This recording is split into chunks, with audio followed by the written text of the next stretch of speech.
This is the Weekly Set, the official podcast of TheTotalScreen.com. Episode 165, recorded Friday, July 20th, 2018. Hello everybody, and welcome to the Weekly Set, the official podcast of The Total Screen. I am your host, my name is Tyson, and joining me today, as always, is my partner in crime here at The Total Screen, William Rohrig. Hello. So, today, we are going to be talking about stuff from roughly the first half of 2018. We're basically going to be catching up on some of the shows that we just haven't really talked about, or haven't talked that much about, just because, for various reasons, we were busy with other things. And so, yeah, we picked out 8 shows that we're going to kind of just go a little bit over and talk about kind of our reactions to them. Just, these are things that kind of got lost in the shuffle with everything else we've been focusing on. And we're going to do that as kind of like a little stopgap between the more content-heavy shows we were doing in the last couple weeks and next week where we're going to be doing our Comic-Con coverage. So anybody listening going like, wait, why aren't you talking about all the Comic-Con stuff that's going on? It's just because we record the podcast on Friday, Comic-Con is still going on, and we figure we'll just wait until it's over and we have all the information from Comic-Con, and then we're going to do a whole show just about Comic-Con and get right into the nitty-gritty of all of that. So we're putting that off for now. And so today we're just going to be talking, like I said, about 8 shows from roughly the first half of this year. Let's kick things off with Black Lightning. So I was watching this the first, 4 or 5 episodes, I think, of the season before I ended up just kind of dropping off. You recently watched the episode? Or? I watched the first episode tonight because I know I'd written it off at first because another CW show, that was my, I don't know. I'm losing patience for these things. Between the CW and now all the shows being announced for DC Universe, it's like, whew. Yeah, we have to talk about something about that. But anyway, to stay on topic, it's, people have been telling me, though, that this is good. People are like, oh, well, this is good. And I'm like, okay, I probably should get around to watching it at some point. And then when you came up with the concept for tonight's podcast, and you gave me, the list of shows that we could talk about, and I realized I haven't watched much this year besides what we were talking about on the podcast. That's a whole bunch of stuff I didn't watch. And I'm like, okay, well, I might as well just finally get around to giving Black Lightning a shot. So I did. So I watched it, and thought it was pretty good for the pilot episode. I was like, this isn't half bad. See where it goes from here. Black Lightning is an okay show. I stopped watching it, but that's just, that's never a condemnation when I say I stopped watching a show. There's just so much shows out there. Yeah, you watch. You take on way more than I do. So. Yeah, so when I say I stopped watching a show, it could mean anything from I just didn't have time to I hated it to and anything in between. There's a myriad of possibilities. It could just mean that I haven't been in the mood for that particular kind of show, and I'm holding off and waiting till I'm, have a little bit more free time or something. But yeah, Black Lightning, I think for me, I just I got a little bit bored of it as it went on. I liked some of the concepts of it, but I had gotten, 5 or so episodes in, and I'm like, okay, yeah, I've seen a lot of this before. There's a lot of retread of what Luke Cage had been doing, for example, kind of happening again here. The whole kind of idea of a hero for Black people that's kind of represented in this kind of way, which is different from, say, a Black Panther, which had a kind of completely different way of approaching it. But with Black Lightning... this is very much like Luke Cage, right? Yes, it's very similar to Luke Cage. The kind of the close connections to an organized crime element, all these kind of things, and this tight-knit community, it's very Luke Cage. Oh yeah, very Luke Cage. How do you feel about it kind of moving forward? Are you gonna watch more of it, or are you you kind of just like, I got what I needed out of it? Or I might watch more of it, probably, when I have time. That's kind of basically how I felt. I reached a certain point where I had like just trying to keep up with shows. I noticed on my DVR I had like I think 5 or 6 episodes built up, like waiting on that show. And every so often I make a choice. I'm like looking at my DVR when it says it's like 70% full. I'm start going like, okay, I need to start eliminating stuff. And I just go through the list, and Black Lightning was one of the ones that didn't make the cut, I should say.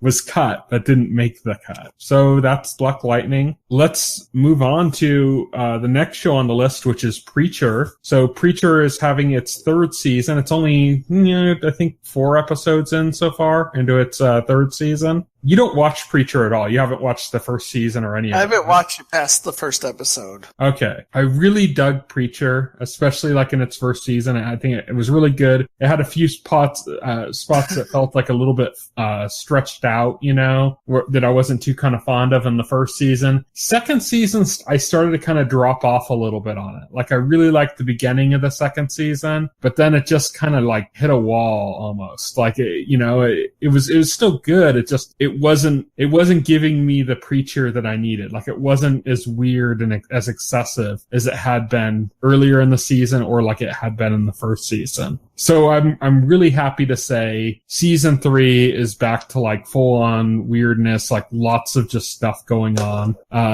They recently in this, like the last episode, introduced the character of Satan. Satan. Yes. The Satan. Nice. Which they did great. They made him totally like this middle manager with like, but they kept the stereotypical Satan look. Like he's just like this huge ripped red guy with big horns, but he's like a like middle manager. And it was basically they had a scene with him having an interaction with the Saint of Killers, who's like a beloved character from the series who continues to be good. Comics. Yes, he continues to be good. He was in season 2 towards the beginning of that as well. That was the best part of season 2. But yeah, so Preacher is holding up again, back to the quality standards that I enjoyed from it in its first season. So would you recommend it? Oh, highly. Preacher is one of the most fun shows on TV. It's just excessive. Nice. It has this really good balance of, like, I heard it being described as like they say that it's funny. It's never like not funny. Like it never strays too far from humor, but it also always has teeth is the way I heard it described, which is like a perfect way of putting it. Like the show always has teeth. Like there's always some stakes to it. There's always some level of drama, some level of bite to it. But even though that's always the case, like the humor just doesn't stray too far. There's always going to be some humor there. So it's got that really good balance. I'm looking forward to some more. Towards the end of season 2, Hitler got let loose from hell into our world. Nice. In the opening credits for this season, it shows Hitler working like at a fast food place. So I'm interested in seeing when that's going to happen, because we haven't seen that character yet in this season so far. So that's coming still. But yeah, Preacher, good stuff. The next show we've talked about quite a bit, but we haven't really talked about, I don't think, like this season or the second half of the season that aired this year, which is The Good Place. Yeah, we did not talk about the second season of The Good Place this year. So basically what happened at the end of The Good Place this year was that they hatched a plan with Michael to escape, because they found out they're shutting down The Good Place and they're going to send everybody to hell, actual torture hell. And yeah, not the weird Michael version of it where it's just basically emotional torture. Yeah, not the Michael version. They declared that a success and they're shutting it down. So when they learned that, they hatch a plan with Michael to escape and try to break into heaven. Basically try to get into heaven through like a back door, which leads them to a courtroom, like this metaphysical courtroom with Maya Rudolph as a judge. And she ends up judging them. And ultimately, they find out, except for Kristen Bell, like nobody's qualified to get in. And basically, Kristen Bell decides if nobody else can get in, she's not going to go. And it kind of leaves things there at a cliffhanger, because it kind of ends there and we don't know where they're going, like for season 3, because they're kind of stuck now, right? They can't go forward and they can't go backwards. It's definitely a cliffhanger. So I'm looking forward to season 3. Season 2 was just as hilarious as season 1. I thought they did a really good job of keeping up the comedy, keeping the consistency with season 2. Well, the first couple episodes of season 2 were really like a Groundhog's Day almost. Like, yeah, they were. Yeah, they had discovered that they were in the bad place, and Michael kept having to reset it over and over again before he eventually turned to them and said, "Okay, look, let's work together. I can't keep resetting this. I'm going to get found out, and then I'm going to be destroyed, and you guys are going to be sent to the real hell anyway. So we both kind of need each other. We need this to work." And that ended up basically with them hatching a plan to like make Michael good, which was really kind of interesting that they found like some level of good in Michael that they were able to kind of like grow upon. But yeah, I really kind of enjoyed this season. I enjoyed that aspect of it. Like, we got to see where he got a Janet from, even though they're in the bad place. Yeah. We found out the origin of Bad Place Janet in this season. Yeah. Which is great. He stole it from heaven. Yeah. just all sorts of good stuff. All sorts of good stuff with like the relationships, you know. They had the relationship before in last season between Jason and Janet that was kind of like erased now because of the memory wipes from all the resets. But Janet was like retaining some kind of feelings, whereas like Jason kind of wasn't connecting in the same way. So Jason started kind of building a relationship with Tahani, and then Janet was kind of reacting very poorly to that, which was funny. And she even created like her own like boyfriend. Yeah. Oh, yeah. She even, I thought that was last season though. Like that was all in this season. Huh. Season 2. It was the first half of season 2, which aired last year. But geez, it's so long ago that I just like stuff just flows into other stuff at this point. It's about time for that show to come back. We need place again. We need the good play. It's been too long. Exactly. I think if I'm not mistaken, I think the season ended in February. Yeah, it usually ends pretty early because I mean the season's split, so it airs in fall, then it goes on hiatus, and then it comes back kind of early, like around sometime in January, to finish off its season. Most of the shows that do that, they kind of run till like March or something, but The Good Place kind of ended pretty quickly in this year. So it kind of feels like it's been a really long time, like more so than with other shows that have had kind of similar runs. So we need more Good Place in our life. We do. Absolutely. 100%. So the next show I'm going to bring up is Barry, which is kind of like, it almost feels like the logical endpoint of this whole movement where we've had all these comedies that are kind of almost more like dramas. And it's in this kind of challenge of like saying, well, are we just going to call anything that's half hour a comedy and everything that's an hour a drama? Is this like the way we define things now? Because there's so many comedies, like with quotation marks around it now, that are really just more dramas, you know? And there's a lot of dramas out there that are almost more just straight up comedies. Barry is kind of like a logical endpoint to this, where it's like Barry has all the building blocks of a comedy. It's the main actor who's in it is a comedian from Saturday Night Live. The person that he kind of created the show with and is running it is a comedy writer. It's like all the things are in place for that, but Barry is in no way a comedy. There's some dark humor here and there. There's some funny bits here and there, but the narrative path of Barry is very dark. So I don't know how much you know about Barry. Do you know, have you seen like trailers or anything? I know like it's about a hitman who ends up getting involved in doing drama. Yeah. Yeah, that's about it. It's a hitman. He follows a somebody he's supposed to kill to a acting workshop, and he gets noticed, and so he basically just kind of plays along and ends up falling into this group, really ends up connecting with all of these people, kind of starts skirting his responsibilities, which is causing kind of issues between him and his handler and also the people that hired him to take out this guy, and stuff just gets complicated from there. But basically, yeah, it's it gets very dark, that show, because it is about a hitman, and there is stuff like he was a former military guy, so there's stuff about like PTSD and about other kind of soldiers and there's just lots of stuff going on in that show that's just like straight up dark, and there's things he does in the show that are like, oh wow, I can't believe he did that. Like, this is a comedy, but wow, he just went there, you know? And that's what it is. Like, it's not really a comedy. It's a drama with some dark comedy in it versus like a comedy with a lot of drama in it. That's why I say it's kind of like the logical endpoint of this shift where we kind of just perceive half-hour content as comedy and hour-long content as drama. And hopefully that kind of changes soon, because like Barry should be nominated in drama categories for like awards, but it's going to be comedy because of like weird rules or something that don't really make much sense.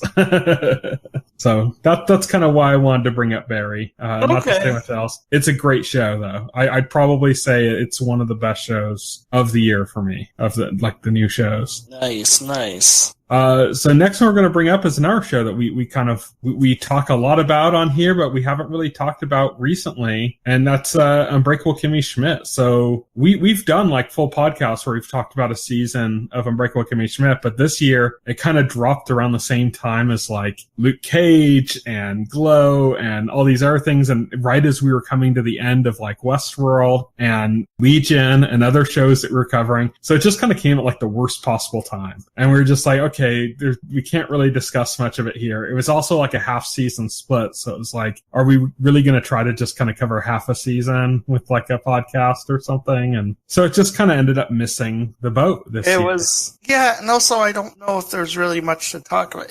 The most you could say is it's Kimmy Schmidt. Like, I think it's fine. There's nothing amazing this season. Like, it's mostly like the same from last season. I'd say there's like one standout episode of the 6, and that's the mockumentary about so brilliant. Yeah, oh god, about the guy who kidnapped Kimmy Schmidt and put her DJ Sliz.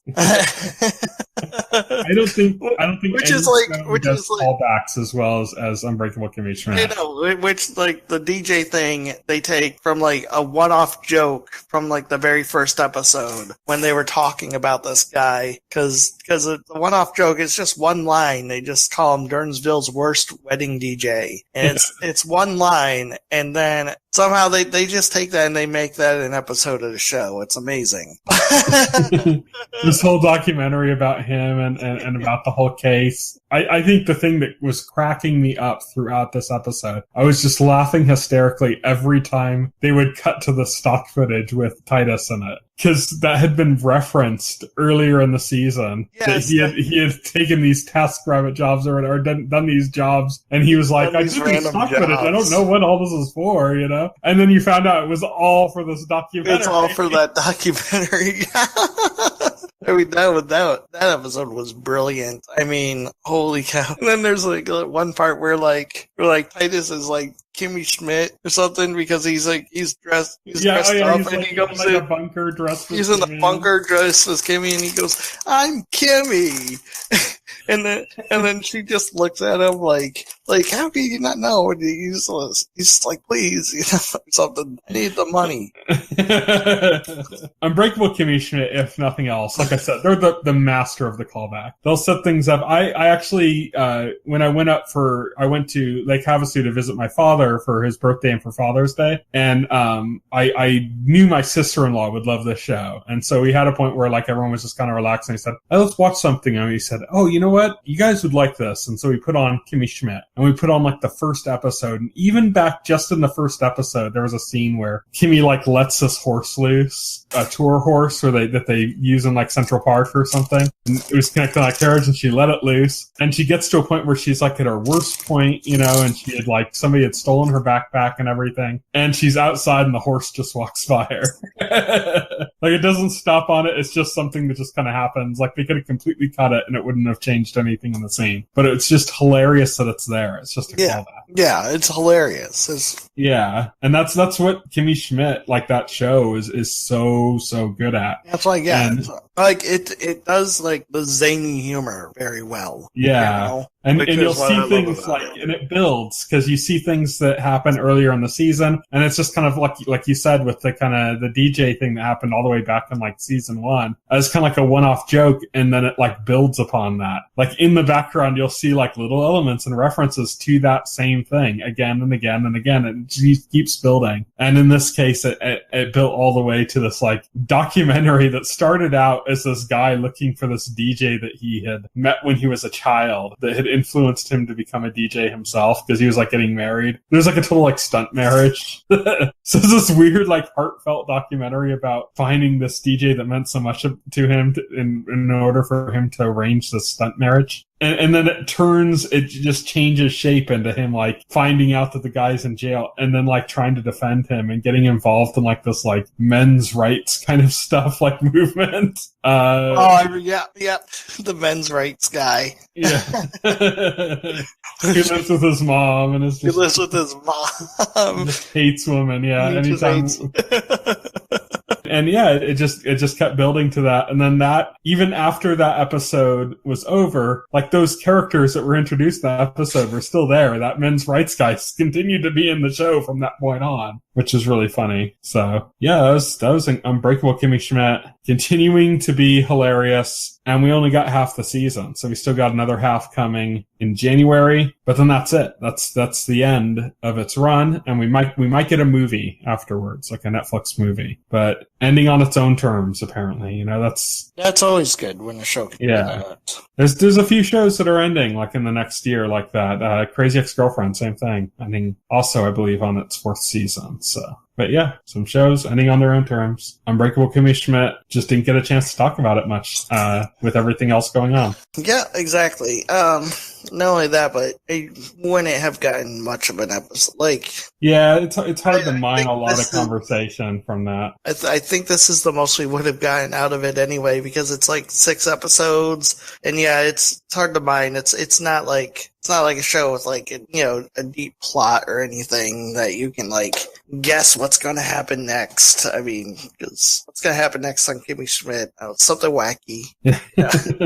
Kimmy's going to be relentlessly positive, and yes, horrible things happen to her in a cartoonish New York. A cartoonish version in New York, exactly.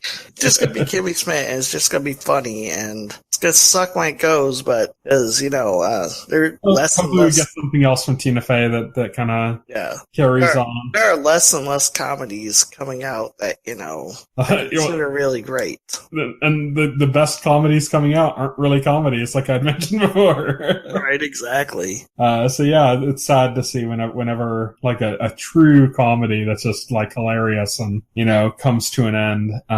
But there'll be more. There'll be new things that come up, and Tina Fey herself, I'm sure, is going to make more shows that are going to be funny. Next show up is The Outpost. This is a new series on the CW that just kind of started for the summer season. And it is from some of the producers of of like Stargate SG-1 and the Stargate TV shows. But it's like a fantasy series. And the main reason I put this on the list is because I think this show is going to get heavily shit on. And I don't think it deserves that. And I kind of wanted to address that. The Outpost is like cheesy sci-fi or cheesy fantasy. This is like something that would have fit right in the era of like Hercules and Xena. Is the Outpost that really crappy Ren Fair show I saw the trailer for? Like, yeah. I could not believe that was real. It's not bad though. That's the thing.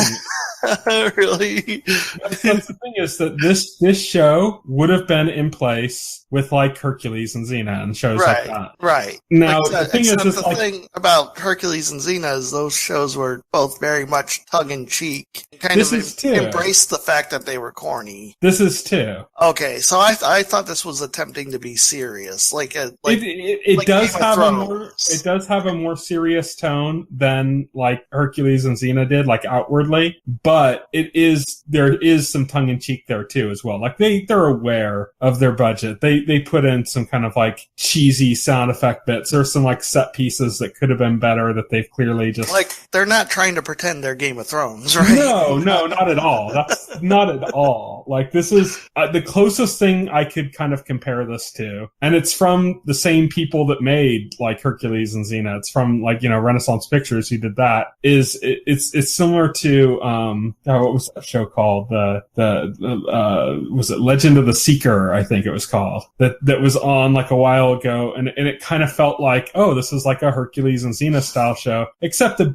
bit more serious, a bit more modern, like a little bit touched up in a few areas, but still kind of with that same kind of like atmosphere you'd expect from a show like that. And I think that's exactly why the show is going to get so shit on, is because people we're now in the area where like when you think of like a fantasy show, you think of Game of Thrones. And Game of Thrones is great, and I love Game of Thrones. I think Game of Thrones is way better than this. I'm not trying to kind of like make some case that this is better than Game of Thrones. That's not at all the case. But I think people lose track of the idea that like Hercules and Xena were still good. Like Legend of the Seeker was still an entertaining show. These things can still be good. Not everything has to be super serious and super realistic. And and I think that that's where the show is going to get hit. Which is, it's a little unfair because, it's so far, it's actually kind of a compelling story. It's got some interesting stuff going on. And I think if they had tried to do it like a total high budget kind of Game of Thrones style way, it wouldn't have worked because the source material just isn't as good. It's not like, as deeply emotional and as deeply like,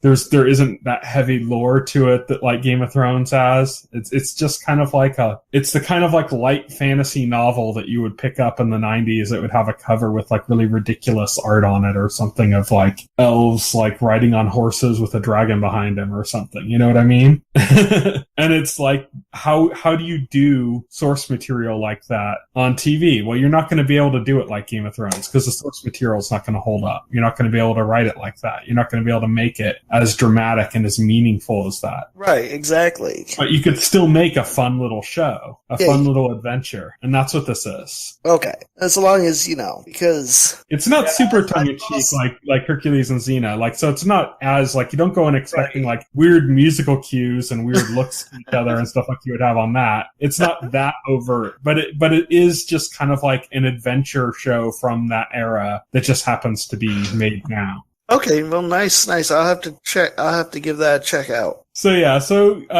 we're talking about the Outpost and how like my fear for that show is that it's going to get too much cringe to the point that it's going to turn people away. And the next show that we're talking about is going to get a lot of cringe as well, but that's what it's going for. And I think it's not going to necessarily get pushed away from that because it's what people want from it. And that is Who is America, which is the next show from Sacha Baron Cohen in the vein of like the Ali G show and, the spin-off movies that have come from that, like Borat. My phone just like slid. Okay. Yeah, no. So that's an interesting show, right?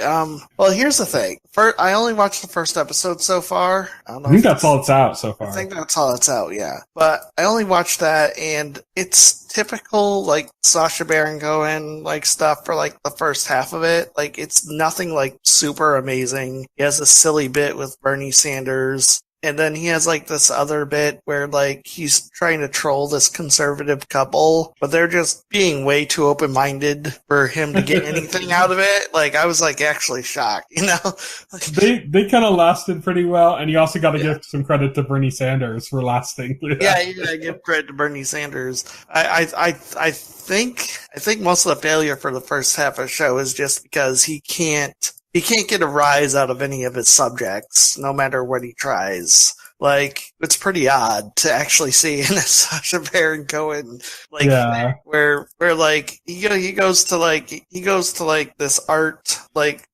dealer, I guess. That was disturbing in a whole different way. That was disturbing. She was going along with it way too much. He was really, like, coming up with some insane shit, and she was going along with it to the point of giving him her pubes. Like she just went along with that. Getting aggressive aggressive with it. She was like, "Oh, those aren't as good. Let me get some more." Yeah, let me get some more. I'm like, holy shit. So I was like, and I think a lot of the reviews felt like this was weak. And then you get to the last segment, and holy shit, I don't know if was funny. I actually thought it was just horrifying and depressing more than funny. Yeah, it's funny, but it's funny in that like laugh. It's funny, but then you're like, well, it's like because basically he gets this crazy conservative gun nut, and he proposes that they arm children as young as 3 years old, and he 100% endorses. Not 2, because they call those the terrible 2s. Yeah, not 2.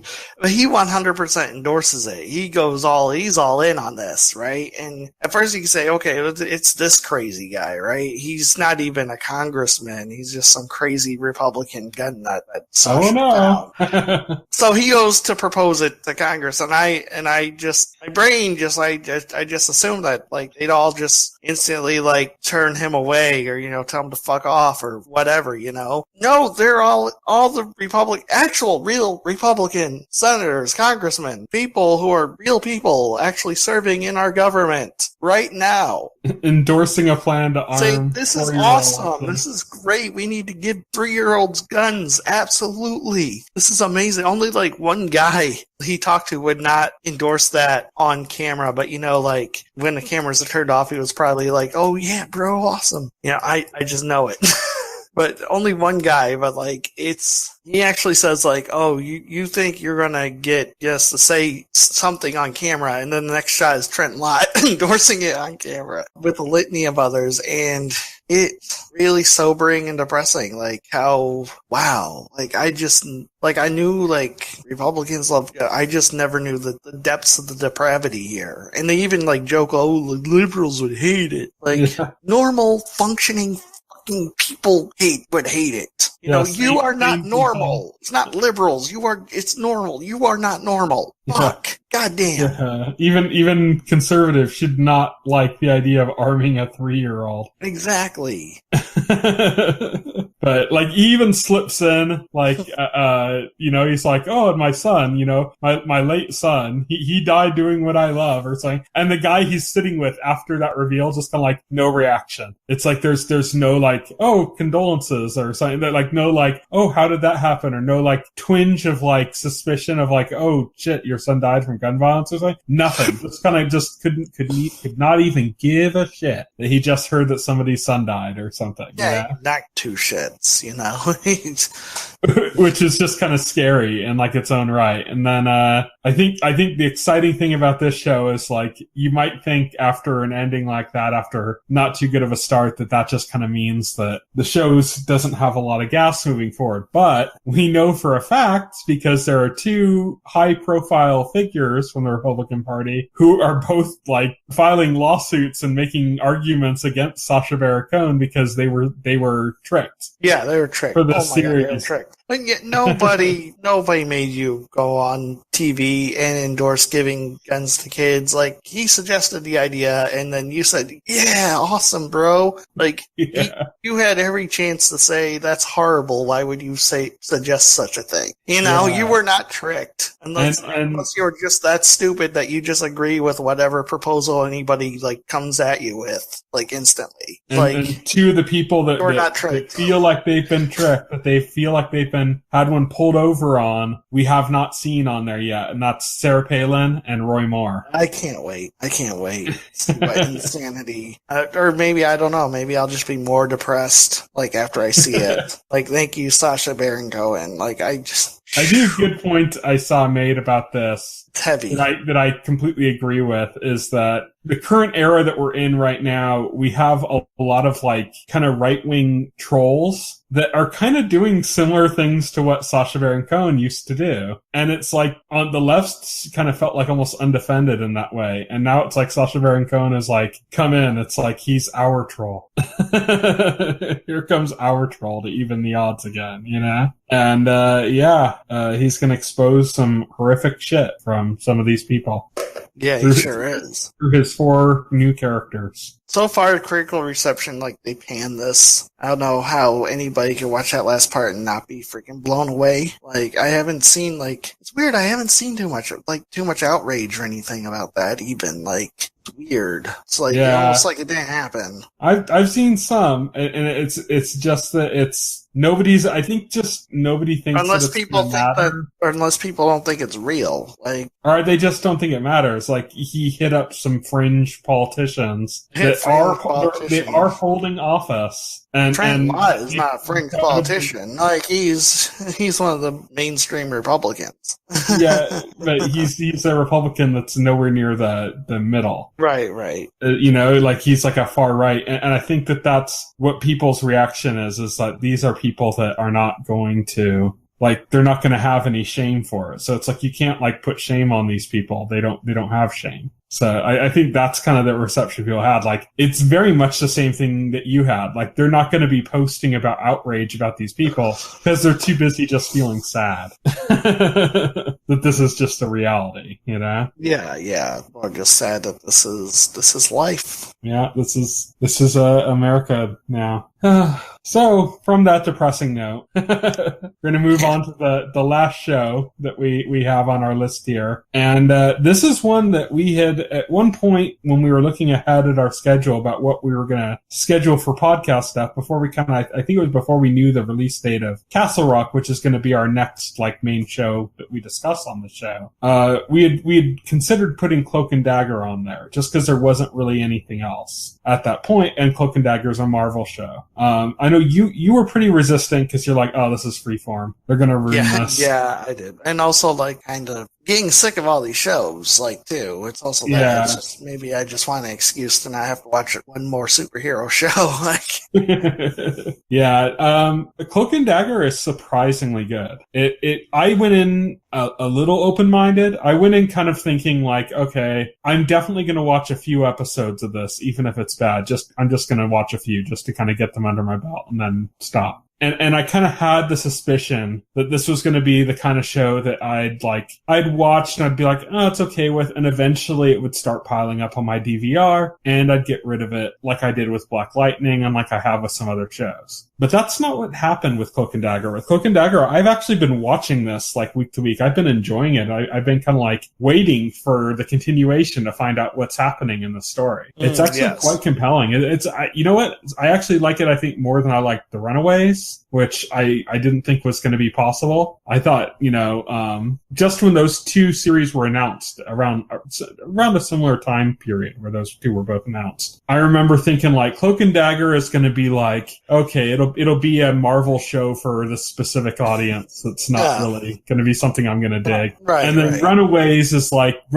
going to be the thing that I've wanted to see from Marvel on TV. It's like a comic series that like Joss Whedon has written for and stuff that's got that kind of like, it should be perfect for it, and I think I liked Runaways on Hulu, but I don't think I liked it as much as I thought I was going to. And Cloak and Dagger, I went in expecting that I was going to get through a few episodes and then just stop, and I'm completely compelled and waiting each week for the next episode. So yeah, it's quite good. It's handling things really well. It's kind of hitting on some complex kind of issues between these characters, and just it's tackling certain things, maybe to a lesser degree, but certain similar things to what we see in like Black Lightning and Luke Cage, where it handles like ideas of like social justice and stuff, like things like that play a part in Cloak and Dagger. It's a little bit to a lesser degree because it kind of it'll affect like one half of the story, kind of, but then the other half kind of has its own kind of issues that it's playing out too. So it's pretty compelling. Like I'd highly recommend this to people that kind of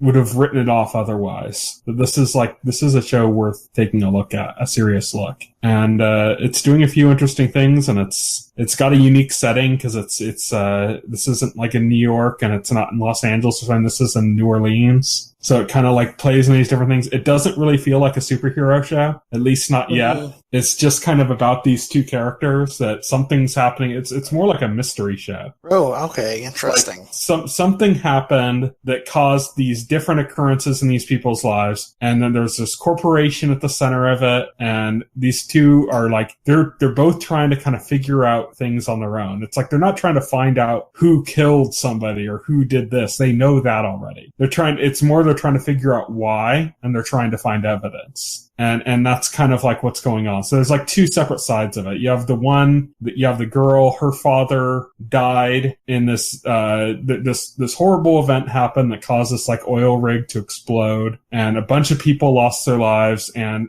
when that happened, the father was like on the phone talking to somebody else at the company about how something wasn't safe. He ended up going off the road in the car, and he and his daughter almost both drowned. The daughter ended up getting, surviving, but he died. And then you have this boy who at the same time, around the same age, this black boy who was kind of like with his brother who was playing street ball with some of his friends and stuff, and they had decided that they were going to steal the stereo from a car that apparently was stolen from them before, so it was like they were getting it kind of back or something. And the one brother of the little boy was like, no, we can't do this, because he was like trying to be more responsible. Like he had like turned over a new leaf and was trying to be more responsible. But his younger brother ended up stealing it for him because he saw that was getting kind of a bad reaction from his friends that felt like he wasn't kind of sticking with them anymore. And so the little brother stole it to kind of like cover that for him. Through all of that, they ended up kind of catching suspicion of police. Bunch of stuff happened. They ran away because,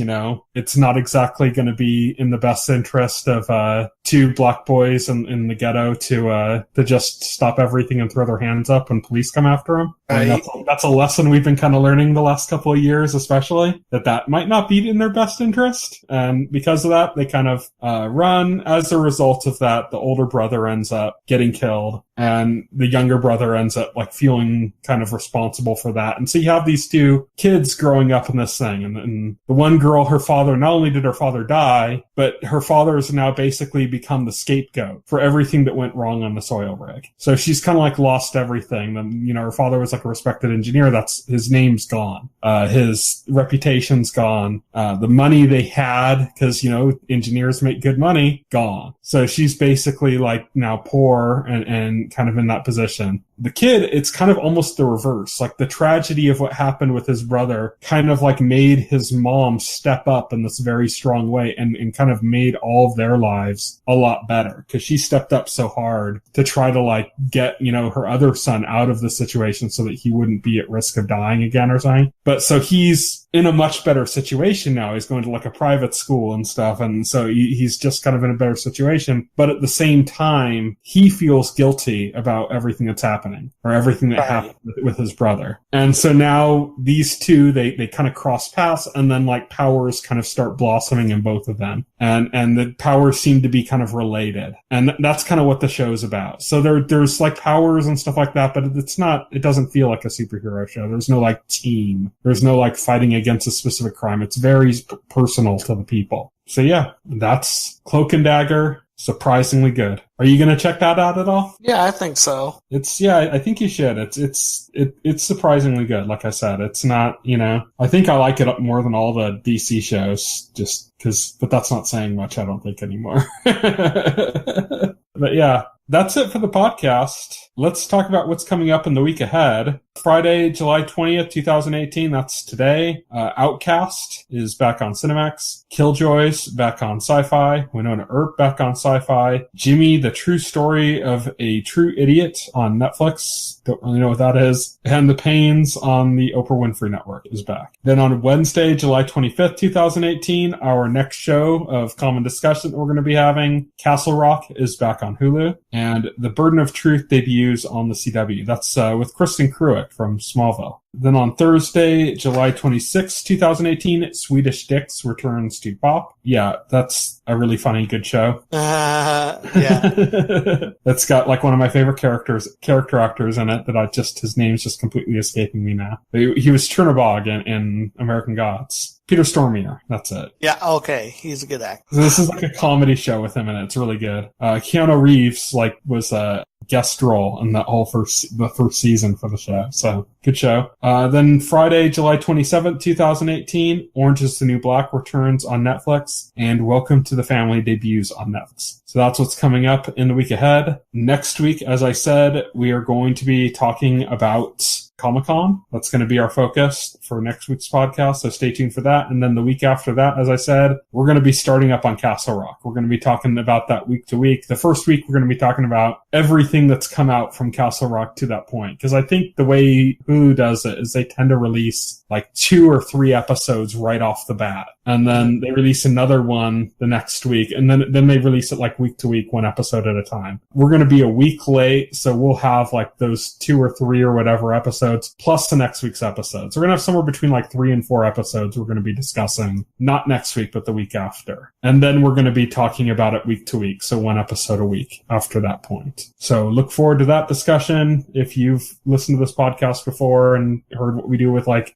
Westworld and Legion and stuff, then you know what to expect. We're just basically going to go through the episode in detail. And that'll be kind of like our only main discussion show until something else comes out that we add to it as well. So you can reach me on Twitter. I'm at Tyson Gifford. You can reach Will. He is at Voxel Hero. You can check out our Facebook page and our YouTube channel, as well as our site, thetotalscreen.com. You can subscribe to the podcast through any major podcast client like iTunes or Pocket Cast. And the entire backlog of our podcast is available on our YouTube channel. You can check that out, as well as legacy content going back to our TV enthusiast days. Top 10 lists, Hannibal reactions, Game of Thrones reactions, all sorts of stuff. Thank you, everybody, for listening. Good night. Night. If you would like to reach out to us and make a comment, send an email to contact@thetotalscreen.com.